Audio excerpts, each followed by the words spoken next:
Assalamualaikum warahmatullahi wabarakatuh.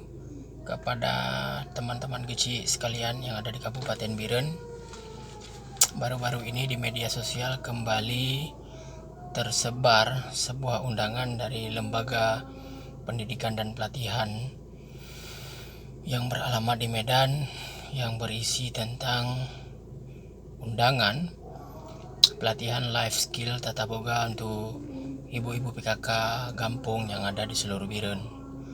Total biaya yang harus dikeluarkan setiap Gampung itu Rp8.500.000.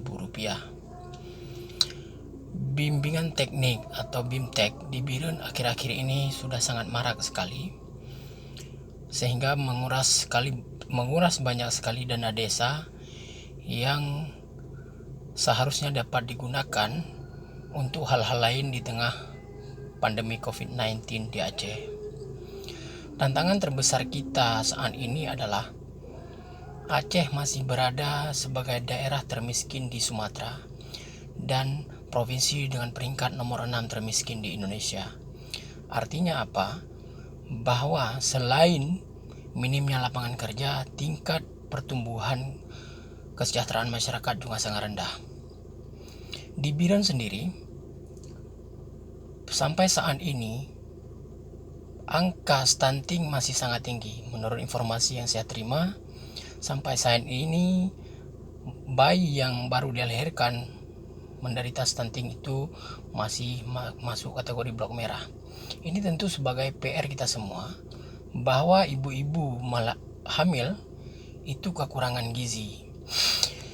Akibatnya ke depan kita akan menuai generasi yang lemah baik secara fisik juga lemah secara mental. Tentu saja pemerintah Republik Indonesia memberikan dana desa itu bertujuan untuk membangun Indonesia dari pinggir, membangun Indonesia dari pemerintahan terkecil yaitu desa. Anggaran yang diberikan oleh pemerintah tentu saja harus dipergunakan untuk kepentingan dan kebutuhan pembangunan desa yang di dalamnya ada pembangunan fisik sekaligus ada pembangunan sumber daya manusia. Ke depan Aceh pada tahun 2027 sudah tidak memiliki lagi dana otonomi khusus.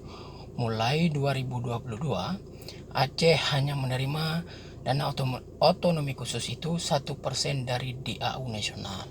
Artinya ke depan tidak ada lagi anggaran APBA yang mencapai 17 triliun rupiah setiap tahunnya.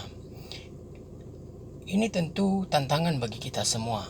Dengan adanya dana desa yang maksimal 1 miliar per Gampung di seluruh Indonesia itu sebagai modal yang harus dipergunakan sebesar-besarnya untuk kepentingan dan kebutuhan pembangunan masyarakat Gampung yang ada di seluruh Indonesia. Oleh karena itu, para gesik sekalian, jangan sampai keinginan orang luar ingin memperkaya diri dengan cara yang instan ini menggerus kewajiban Anda dalam melaksanakan pembangunan masyarakat di tingkat paling bawah. Tanggung jawab bapak-bapak sekalian adalah membangun masyarakat. Karena itulah janji yang bapak-bapak sekalian ucapkan ketika dilantik sebagai kecik Gampung. Saya berharap dana desa itu dapat dipergunakan sebesar-besarnya dan seluas-luasnya untuk kepentingan pembangunan masyarakat Gampung.